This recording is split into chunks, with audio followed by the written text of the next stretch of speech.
Charles Hanagriff for Bayou Bengals Insider.com with new LSU women's head basketball coach Nikki Caldwell. First of all, thank you for spending some time with us this morning. Thank you for having me. Let's talk about what the first few weeks have been like for you. What's been the reaction as you get acclimated to the new job?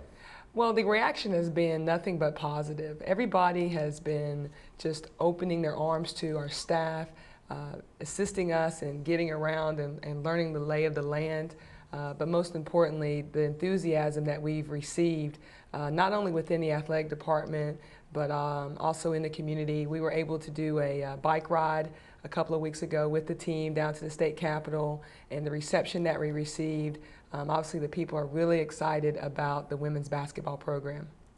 Let's talk about one of your first jobs, which was keeping the signing class together, and specifically what happens in the process when somebody like Crystal Fortain or Ann Peterson, when they're given options this late in the process. Talk about the challenge of keeping that together.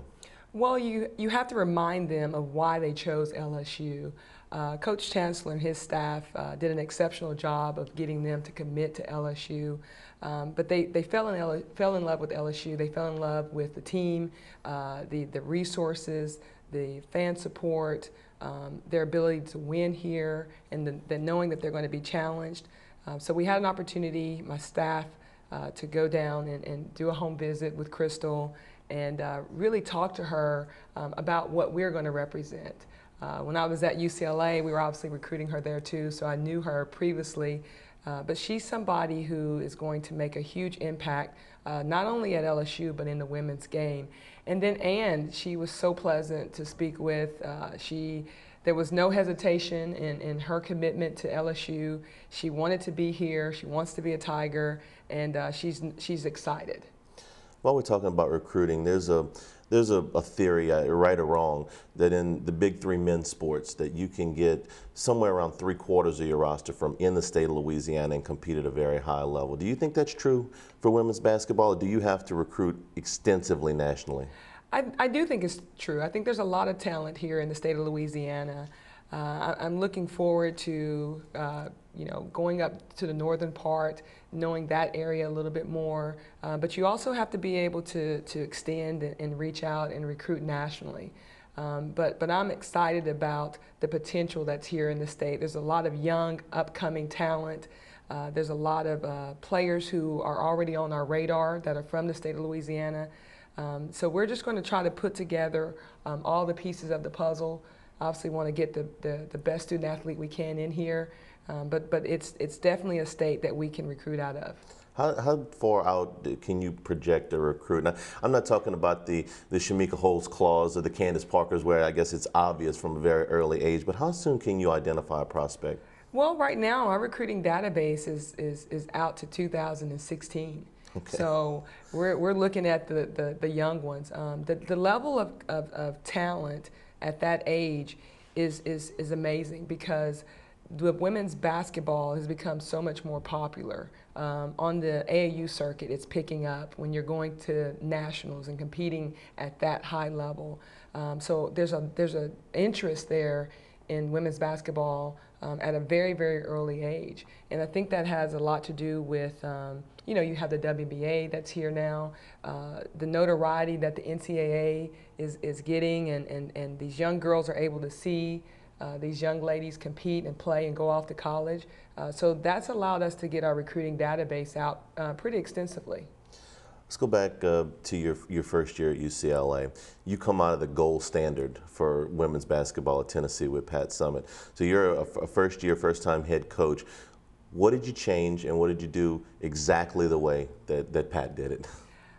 What I changed was not too much. I wasn't going to reinvent the wheel. I was just going to take and take what she's taught me, not only as a player, but having been her assistant for 6 years. I was going to take all the knowledge and the experience from Virginia, having the opportunity to coach with the Hall of Fame coach Debbie Ryan, and just formulate it into my own style. So I didn't change much. I mean, my philosophy is that you defend and you rebound the basketball. I like an up-tempo game where we're taking the ball off the glass and we're going and looking for early offense. So that really didn't change. The most drastic change was probably that I went to a zone team, but I kept the man-to-man principles of a Pat Summitt in the zone. So she's not known for playing zone defense.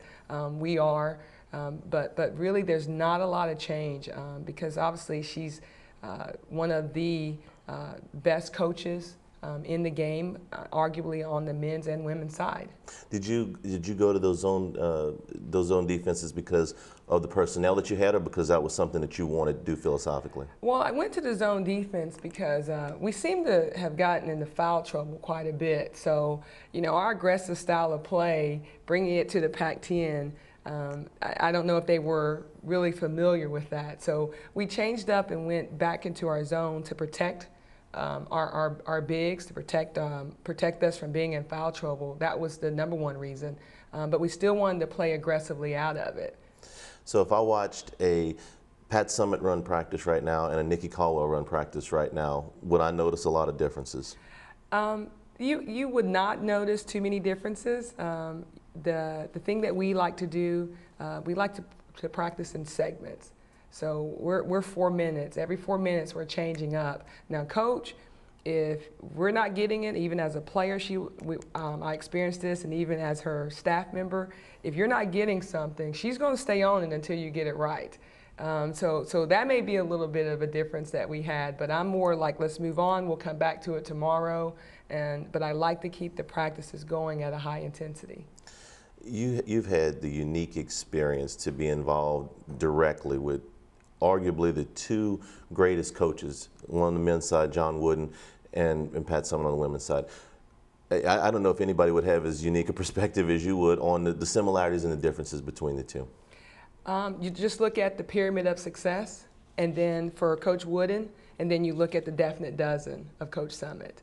And there's a lot of similarities, there's a lot of crossover, but at the end of the day, each one is about you being the best person that you could be, and not comparing yourself to anybody else, not trying to do more than what your talent has given you, and just really giving back to not only the game, but giving back to your community, giving back to those who have helped you along the way, but also paving it forward. So there's a lot of similarities in their philosophy and what they believe in.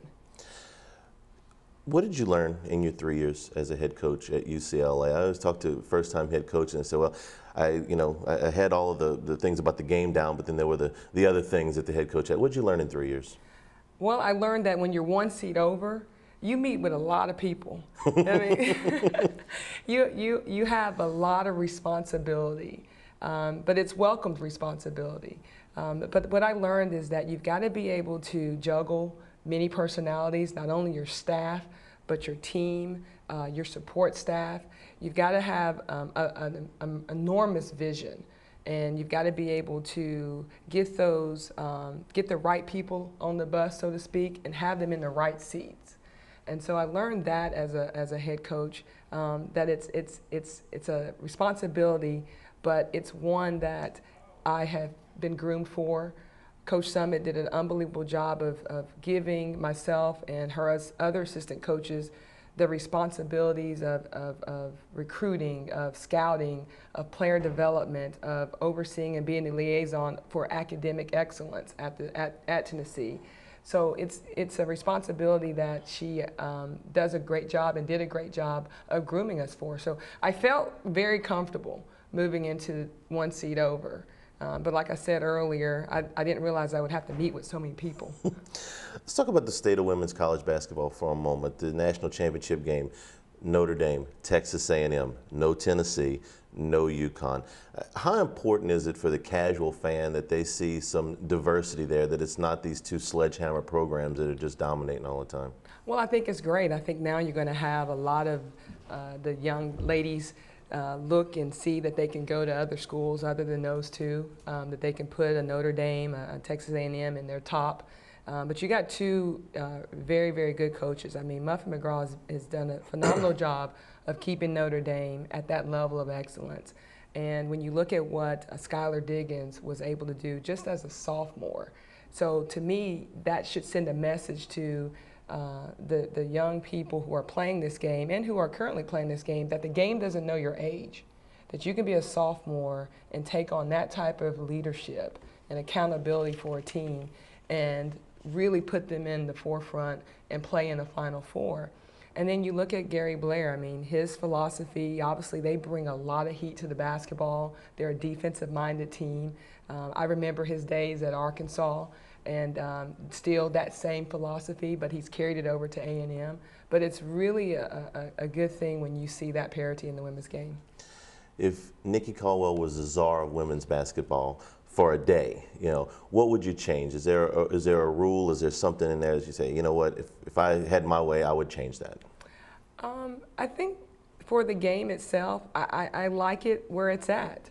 I like the purity of the game. I like that we are able to, you know, have the physicality in the game and not be, you know, reffed, you know, softly. I like, because as a young girl, you didn't grow up getting those calls.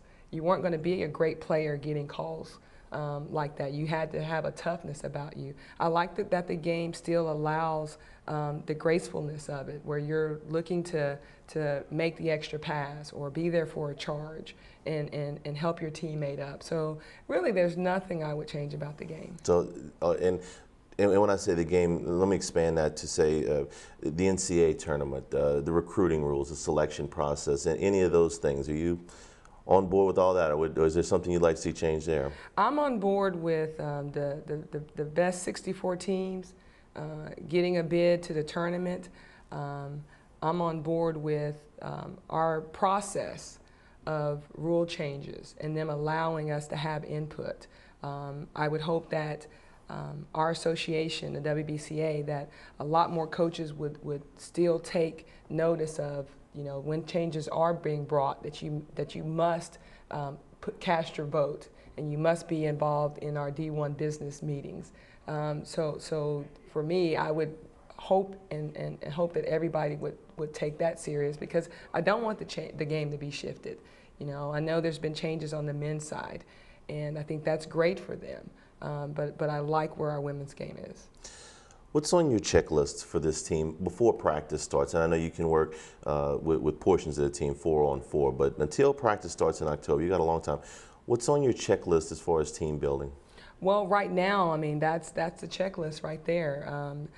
Building a cohesive team, and that includes our staff, because we're new to them and they're new to us. So we want to make sure that we're understanding of each other, we're learning each other's behavior, our attitudes, but most importantly, we're understanding each other as people. So the team cohesion is the number one factor that I'm challenging our team to be more involved with, to make sure that we're staying in contact with each other. You know, summer is around the corner. They're getting ready to finish up finals in the second week of May, but I don't want them to lose this hunger that they're feeling. So continuing to foster that, because they understood what happened last year. They're not living in that moment. What they're doing is focusing on the future. But I told them, I said, if you're wanting to play in March and you want to be in that madness, then it starts in the off season. So that's our secondary option for us to make sure that they stay hungry. All right, last question. This is probably the most important one. How are you adjusting to the food down here? Have you learned how to peel crawfish yet? I have not learned how to peel crawfish. You know what, to be honest, I'm not a crawfish eater. I'll tell you this real quick story. I grew up catching crawdads. So it's kind of like in the same family. So I can't see myself, you know, peeling the head and all that. But I will say this, I like spicy food. And so I had red beans and rice, and you know, and it was great. So I'm loving the spiciness of Louisiana food. Wait till you see how many ways we can cook crawfish, and get back to me in a year and see if you still got the same thing. Don't let me see it. All right, Nikki, thanks a bunch for spending some time with us today. Thank you.